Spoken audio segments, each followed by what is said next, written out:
Assalamualaikum warahmatullahi wabarakatuh. Ketemu lagi dengan Bu Sumiati dari Min 1 Pontianak. Kali ini Bu Sum akan mengajar di kelas 4, khususnya tema 6, subtema 2, dan pembelajaran 1. Mari anak-anak sekalian, kita bersama-sama belajar di hari ini. Bu Sum doakan semoga anak-anak selalu dalam lindungan Allah Subhanahu wa Ta'ala, sehingga kita dapat belajar dan mencari ilmu untuk bekal kita di kemudian hari. Ya, sayang ya. Ayo kita bersama-sama memulai pembelajaran hari ini dengan membaca basmalah. Bismillahirrahmanirrahim.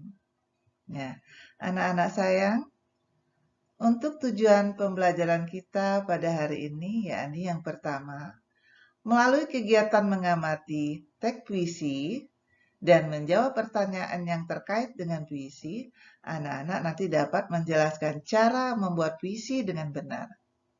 Selanjutnya, dengan mengamati daur hidup dua makhluk hidup yang berbeda, diharapkan anak-anak nanti dapat membandingkan dua daur hidup binatang atau hewan dengan cermat. Sayangnya, nah, itu ada dua tujuan pembelajaran kita pada hari ini. Nah, untuk itu, coba anak-anak perhatikan pertanyaan berikut ini. Pertanyaan pertama, apakah kamu memiliki cita-cita? Ayo, punya cita-cita enggak? Bu Sum yakin anak-anak semua pasti punya cita-cita. Ya? Iya. Yang kedua, apakah cita-citamu? Nah, ayo. Cita-citanya apa? Ada yang mau jadi dokter? Jadi polisi? Tentara? Atau menjadi arsitektur? Atau ingin seperti Bu Sum menjadi guru? Nah, ya. Mudah-mudahan anak-anak sekalian akan berhasil meraih cita-citanya dengan baik seperti apa yang diimpikannya. Nah, untuk itu, coba kita perhatikan dan amati teks puisi yang Bu Sum sajikan. Ini adalah puisi saya.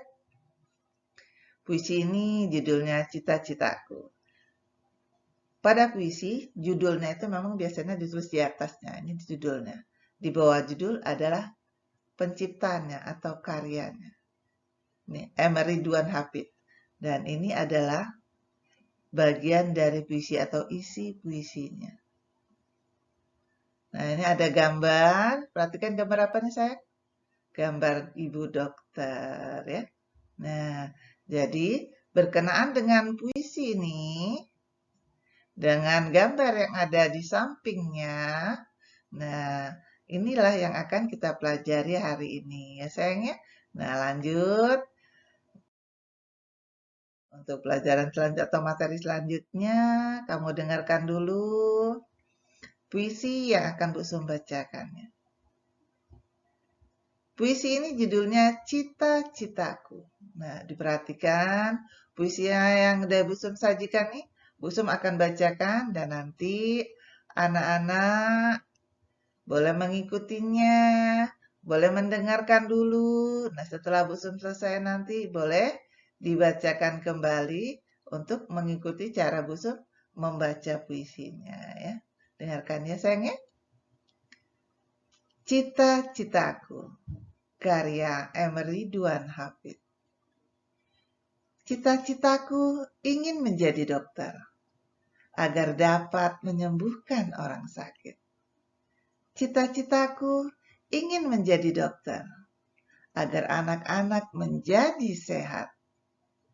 Aku harus belajar dengan sungguh-sungguh, agar dapat menggapai cita-citaku. Aku harus belajar dengan sungguh-sungguh, agar menjadi orang yang berguna bagi nusa dan bangsa. Nah, tadi udah Bu Sum bacakan puisi, Bu Sum harap anak-anak dapat memahami, dapat mengikuti cara membaca puisi Bu Sum ya. Nah, selanjutnya setelah kalian dengarkan tadi puisi yang Bu Sum bacakan, coba anak-anak diskusikan bersama teman sekelompoknya. Atau dengan mama dan papa di rumah boleh, dengan kakak juga boleh, ya. Apa judul puisi tersebut? Yang kedua, siapa yang membuat puisi tersebut? Yang ketiga, bercerita tentang apakah puisi tersebut? Yang keempat, apakah yang membedakan puisi tersebut dengan teks bacaan? Nah, cari jawabannya sayang ya. Nah, dicari jawabannya, setelah itu cocokkan dengan jawaban yang udah Bu Sum siapkan. Ya. Nah, tadi pertanyaan pertama tentang judul puisinya. Apa judul puisi yang tadi Bu Sum bacakan sayang? Iya, cita-citaku. Yang kedua, siapa yang menciptakannya? Iya, yang menciptakannya adalah M. Ridwan Habib. Yang ketiga, apa isi dari puisi yang tadi dibacakan? Jawabannya tentang cita-cita menjadi seorang dokter.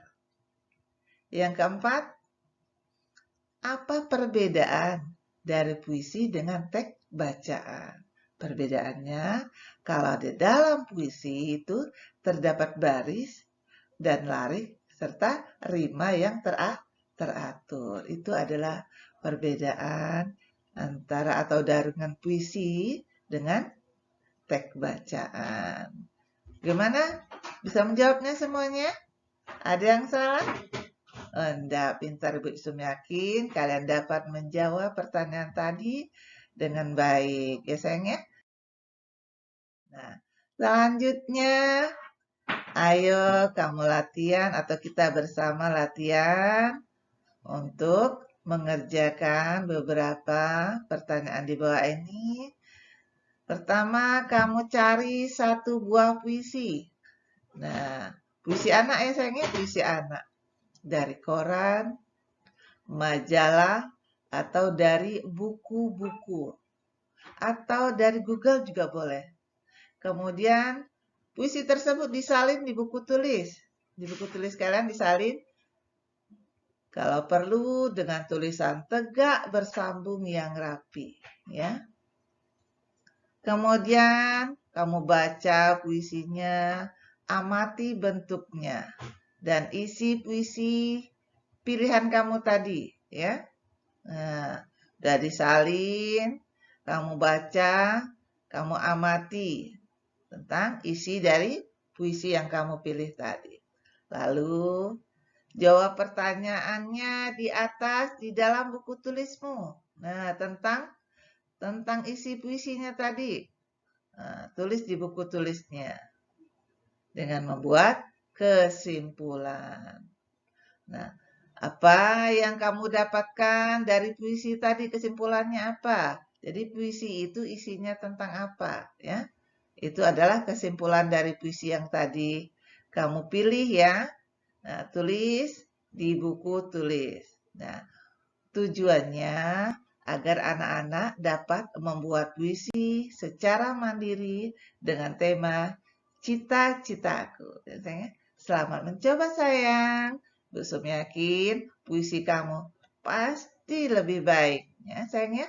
Nah, selanjutnya kamu perhatikan gambar yang akan Bu Sum sajikan ya. Nah, ini ada gambar sayang. Nah, gambar. Nah, kamu perhatikan gambar apa nih nak? Kemudian kita akan jawab pertanyaan yang ada di sampingnya.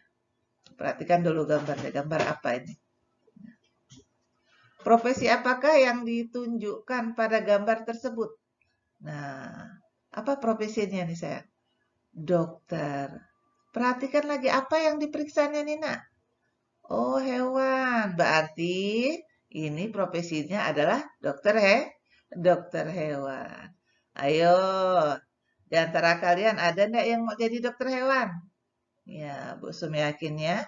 Di antara kalian pasti ada yang ingin menjadi seorang dokter hewan, seperti yang ada pada gambar di samping ini. Ya. Nah, untuk menjadi seorang dokter hewan, tentunya anak-anak harus mengetahui segala hal tentang hewan, ya, termasuklah daur hidupnya. Nah, daur hidup hewan. Nah, itu anak-anak perhatikan penjelasan dari Bu Sum tentang daur hidup hewan. Nah, anak-anak sayang, nah, tahapan pertumbuhan hewan dari kecil sampai dewasa itu disebut daur hidup hewan. Nah, pada daur hidupnya atau daur hidup hewan tersebut mengalami perubahan bentuk. Ada juga yang tidak. Ada yang mengalami perubahan bentuk, ada yang tidak mengalami perubahan bentuk. Nah, hewan yang mengalami perubahan bentuk tubuh dalam daur hidupnya itu dikatakan mengalami metamorfosis. Ya, itu yang mengalami perubahan disebut metamorfosis. Nah, pada proses metamorfosis itu sendiri terbagi menjadi dua. Ada yang disebut metamorfosis sempurna, ada juga yang disebut metamorfosis tidak sempurna. Nah, anak-anak sekalian, untuk hewan yang mengalami metamorfosis sempurna, mempunyai bentuk tubuh sangat berbeda pada setiap tahap hidupnya. Artinya, mulai dia menetas, besar, semakin besar, dan dewasa, ia akan mengalami perubahan bentuk. Nah, bentuk tubuhnya tidak sama, berbeda-beda naik. Kemudian pada saat telur menetas, bentuk tubuh hewan tidak sama dengan induknya. Nah, jadi ada perubahan-perubahannya. Itu disebut metamorfosis sempurna. Sedangkan hewan yang mengalami metamorfosis tidak sempurna, nah, bentuk tubuhnya sama ketika ia lahir dengan induknya itu sama. Jadi tidak mengalami perubahan. Itu artinya ia mengalami metamorfosis yang tidak sempurna. Itu jadi perubahan hidup hewan. Ada yang metamorfosis sempurna, ada yang metamorfosis tidak sempurna. Itu Ibu Sum akan sajikan 4 daur hidup hewan. Pertama, daur hidup kata. Nah, ini daur hidup kata.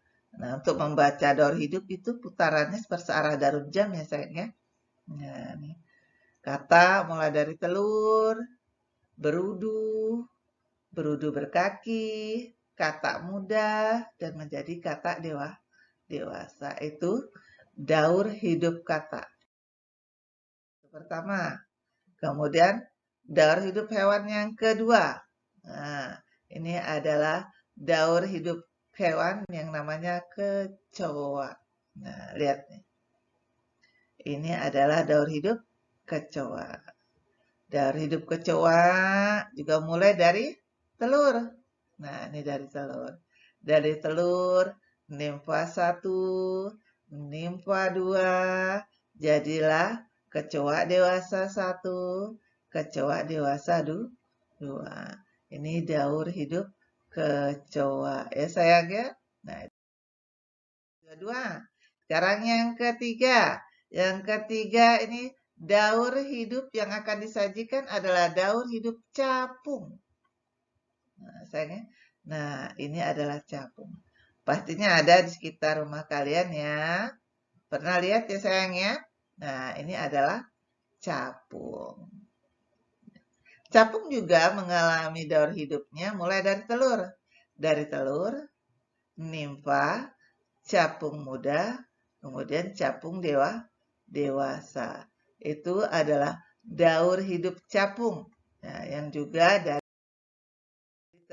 telur. Udah 3. Sekarang yang keempat adalah daur hidup yang akan perhatikan nih. Nah, ini adalah daur hidup nyamuk ya. Kita pelajari daur hidup nyamuk. Yang pastinya ada di rumah ya sayangnya. Nah, mungkin tidak terperhatikan. Jadi kamu lihat ini, lihat gambarnya. Ya. Nyamuk ini juga dari telur ya sayangnya. Dari telur, dia menjadi jentik-jentik. Jentik-jentik ini biasa berada di air yang tergenang sayangnya. Kemudian jadi pupa, baru menjadi nyamuk. Ini daur hidup nyamuk. Nah, ada 4 daur hidup hewan yang udah Bu Sum sajikan. Selanjutnya kita akan pelajari tentang perbedaan dan kesamaannya atau persamaannya. Ya. Perbedaan dan kesamaan dari 2 daur hidup hewan yang berbeda. Ini Bu Sum sajikan kata dengan kecoa. Cari mana perbedaannya, mana persamaannya. Jadi, dari daur hidupnya, daur hidup kata dan daur hidup kecoa, kita cari apa sih perbedaannya dari daur hidup kata dan kecoa ini, dan apa sih kesamaannya atau persamaannya, ya. Nah, ternyata perbedaan antara daur hidup kata dengan daur hidup kecoa ini perbedaan pertama mengalami masa berudu. Sedangkan kecoa mengalami masa nimfa. Perbedaan kedua, kata termasuk metamorfosis sempurna. Sedangkan kecoa termasuk metamorfosis tidak sempurna. Itu adalah perbedaannya.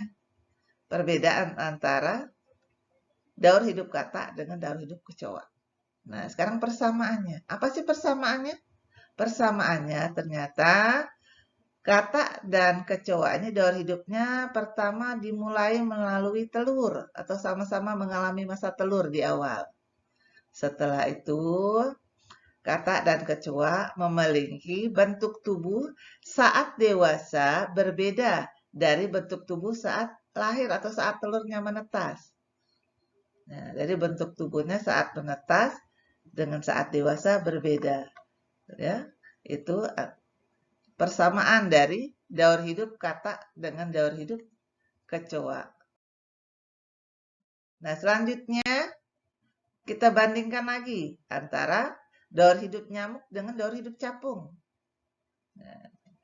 Nah, ini adalah nyamuk. Daur hidup nyamuk, ini daur hidup capung. Perhatikan, cari lagi perbedaannya dan cari juga persamaannya ya sayangnya. Kita cari bersama apa sih perbedaan dan persamaannya dari daur hidup nyamuk dengan daur hidup capung. Nah, lihat tabel di bawah ini lagi ya. Ternyata perbedaannya, perbedaan daur hidup nyamuk dengan daur hidup capung itu pertama, nyamuk mengalami masa jentik dan pupa, sedangkan capung mengalami masa nimfa. Kedua, nyamuk termasuk metamorfosis sempurna, sedangkan capung termasuk metamorfosis tidak sempurna. Itu adalah perbedaan daur hidup nyamuk dengan capung. Beralih ke persamaannya. Nah, lihat sayangnya, ini persamaan daur hidup nyamuk dengan capung. Persamaannya ternyata sama-sama mengalami masa telur di awal nih. Sama-sama mengalami masa telur di awal. Dan nyamuk dan capung memiliki bentuk tubuh saat dewasa berbeda dari bentuk tubuh saat menetas. Ya. Nah, sudah sajikan perbedaan dan persamaan daur hidup nyamuk dengan capung. Jadi, udah kita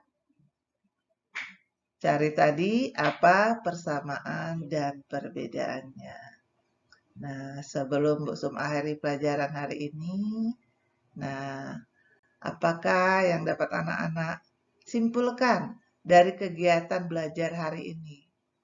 Ya, apa sih yang dapat anak-anak simpulkan dari kegiatan belajar hari ini?